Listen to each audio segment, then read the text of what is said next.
বাঙালি special রান্নাঘরে সব বন্ধুদের স্বাগত। আজকে আমি রান্না করে দেখাবো মাছের মাথা দিয়ে কুমড়ো আলু পুঁইশাক চচ্চড়ি। বন্ধুরা, এর জন্য আমি এখানে মাছের মাথাটাকে নিয়ে নিয়েছি। মাছের মাথা দেখছেন বন্ধুরা, মাছের মাথা।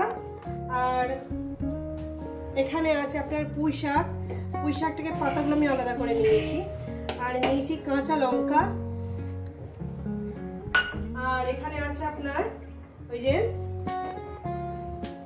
কুমড়া একটু বেশি করে দিয়েছি। আর পুঁই শাকের ডাঁটাটা আমি এভাবে যেগুলো মোটা মোটা সেগুলো দু টুকরো করে কেটে নিয়েছি।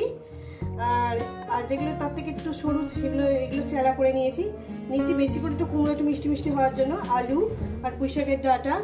তো বন্ধুরা, এই আমার লেগেছে। রেসিপিটি শুরু করার আগে বলবো লাইক করবেন, শেয়ার করবেন। নতুন নতুন রেসিপি দেখতে গেলে চ্যানেলটাকে সাবস্ক্রাইব করে নেবেন। তো চলুন শুরু করা যাক।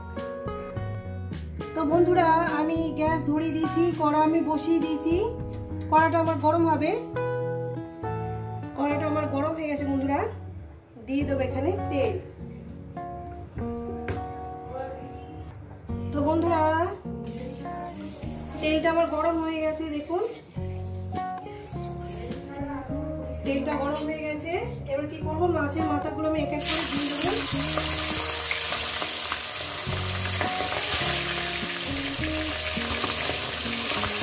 বন্ধুরা, রেসিপিটা কিন্তু পুরোটাই দেখবেন আর কেমন লাগছে যদি জানাবেন। আমি যেভাবে চচ্চড়ি খাই আপনারা যদি সেভাবে দেখাবো চচ্চড়িটা।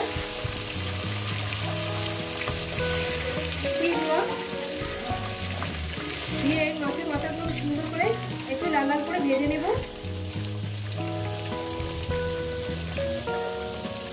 তো বন্ধুরা, মাছের মাথাগুলো আমি ভেজে নিয়েছি। এবার এই মাছের মাথাগুলো উঠিয়ে নেব।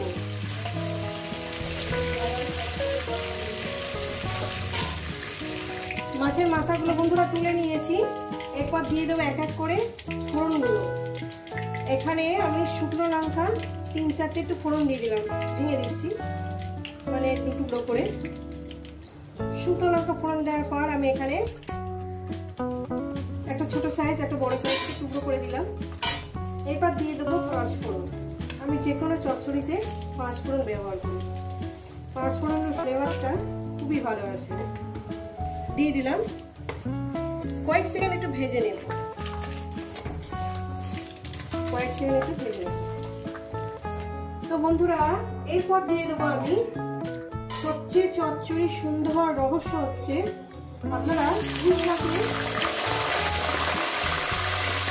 আর আলু একসঙ্গে ভেজে নেবেন। পুঁইশাকের ডাঁটাটাকে কাঁচা দেবেন। অনেকে দেখেছি সব সবজি একসঙ্গে রান্না করে, আমি কিন্তু তার অন্যরকম ভাবে রান্না করি। আমি কিন্তু পুঁই শাকের ডাঁটা আগে আলুর সঙ্গে দিয়ে আমি এটাকে লাল লাল করে ভেজে নিই। এই যে পুঁই শাকের যে একটা হরড়ের ভাব আছে সেটা থাকে না। আর যারা পছন্দ করে যেভাবে রান্না করে সেভাবে খাবে। একবার এই পদ্ধতিতে আপনারা রান্না করে খেয়ে রেখে এই পুঁই শাকের ডাঁটাটাকে আগে আলুর সঙ্গে তেলে ফেলে ভেজে নেবেন। আর এর মধ্যে দেবেন আপনারা লবণ মিষ্টিটা দেবেন সামান্য পরিমাণে।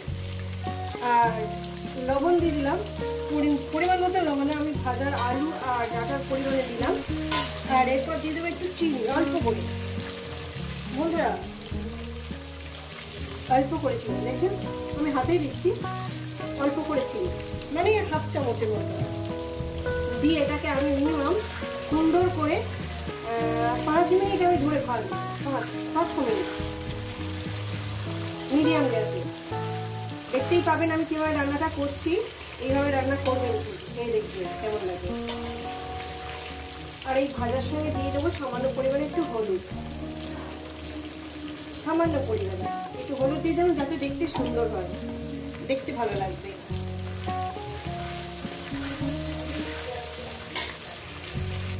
তো বন্ধুরা, দেখছেন আমি কি সুন্দর করে ভেজে নিয়েছি ডাঁটাটাকে। এর মধ্যে লবণ মিষ্টি সব চলে গেছে। এরপর দিয়ে দেবো আমি কুমড়োগুলো। কুমড়ো একটু বেশি নিয়েছি আমি, এগুলো দিলে আর একটু মিষ্টি মিষ্টি ভাব হবে। কুমড়োগুলো দিব। এরপরে কুমড়োগুলো দেওয়ার পর আরও আমি 4-5 মিনিট এটাকে আমি ভেজে নেব। আমার রেসিপিটা একটু ধৈর্য ধরে দেখবেন বন্ধুরা, আপনাদের কেমন লাগছে। আর দেখবেন কত সুন্দর চচ্চড়ি আমি করে রাখছি। আমি 5 মিনিট ধরে 4-5 মিনিট ধরে ভাজবো। তো বন্ধুরা কুমড়োটাকে আমি ভেজে নিয়েছি দেখেন। এরপর দিয়ে দেবো আমি এক এক করে মশলা। এখানে কোনো জল পড়বে না, আপনারা দেখতে থাকুন আমি কীভাবে রান্নাটা করছি। দিয়ে দেবো একটু হলুদ, তখন হলুদ দিয়েছি, এখন আরও 1/2 চামচের মতন হলুদ দিলাম। এরপর দিয়ে দেবো এখানে জিরে ধনের গুঁড়োটা দিয়ে দিলাম। এরপর দিয়ে দেবো এখানে আদাটাকে ছেঁচে দেবো, মিনিমাম 1 চামচের মতন আমি আদা এখানে ঘষে দেবো। এর মধ্যে দিয়ে দেবো আপনার কাঁচা লঙ্কাটা, ঝালটা আপনাদের মতন দেবেন। আর সামান্য দিয়ে দেবো একটু গুঁড়ো লঙ্কা, অল্প করে। গুঁড়ো লঙ্কা বেশি খাওয়া উচিত নয় গরমের সময়। এবার এটাকে দিয়ে আমি মিনিমাম 2 মিনিট এটাকে আমি একটু কষিয়ে নেব। আর সবাই একদম গ্যাসটাকে লোটো করে দেবেন, কষানোর সময় গ্যাসটাকে লোটো করে দেবেন। একদম 2 মিনিট এইভাবে একটু কষিয়ে নেবেন।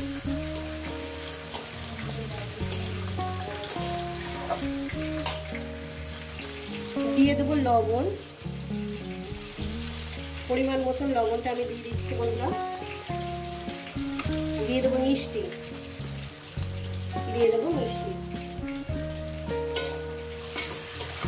এরপর এক এক করে আমি, এখানে কোনো জল পড়বে না বন্ধুরা, দিয়ে দেবো পুঁই শাকের পাতাটা দিয়ে এটা আমি কষতে থাকবো। এইভাবেই রান্নাটা করবেন, আর কোনো জল দেবেন না, এখানে কোনো জল পড়বে না।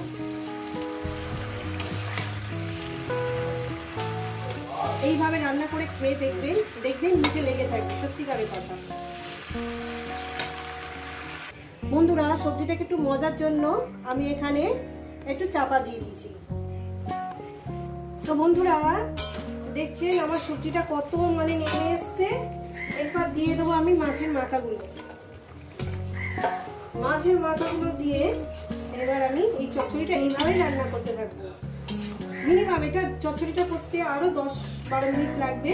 তো বন্ধুরা এইভাবেই রান্না করবো, আর জল আমি কোনো মতে এখানে দেবো না। নুন মিষ্টিটা চেক করে নেবেন, নুন মিষ্টি আপনারা কেমন খাবেন, ঝাল কেমন খাবেন সেটা আপনাদের মতন খাবেন। আমি আমাদের মতন নুন মিষ্টি ঝাল দিয়ে দিয়েছি। এবার এটাকে রান্না করতে থাকবে এইভাবে।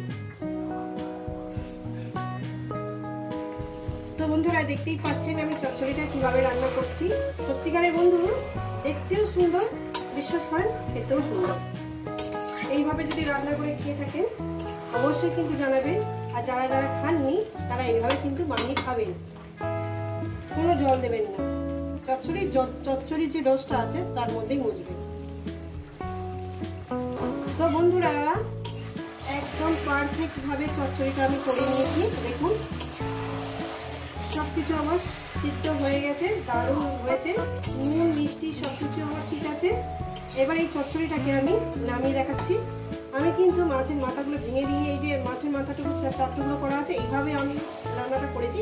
যতটুকু ভেঙে গেছে আর বাদ বাকি গোটা আছে। তো বন্ধুরা একদম রেডি হয়ে গেছে চচ্চড়িটা। এটা আমি নামিয়ে দেখাচ্ছি, কোনো জল দেবেন না, এইভাবেই রান্না করবেন। তো বন্ধুরা এই রেসিপি যদি আপনাদের ভালো লেগে থাকে অবশ্যই কিন্তু কমেন্ট করে জানাবেন, রেসিপিকে লাইক করবেন, শেয়ার করবেন। নতুন রেসিপি দেখতে গেলে আপনার চ্যানেলটিকে সাবস্ক্রাইব করে নেবেন। আবার নতুন কোনো রেসিপির সঙ্গে দেখা হচ্ছে। সবাই সুস্থ থাকবেন, ভালো থাকবেন, আর আমার নিত্য নতুন ভিডিও দেখবেন।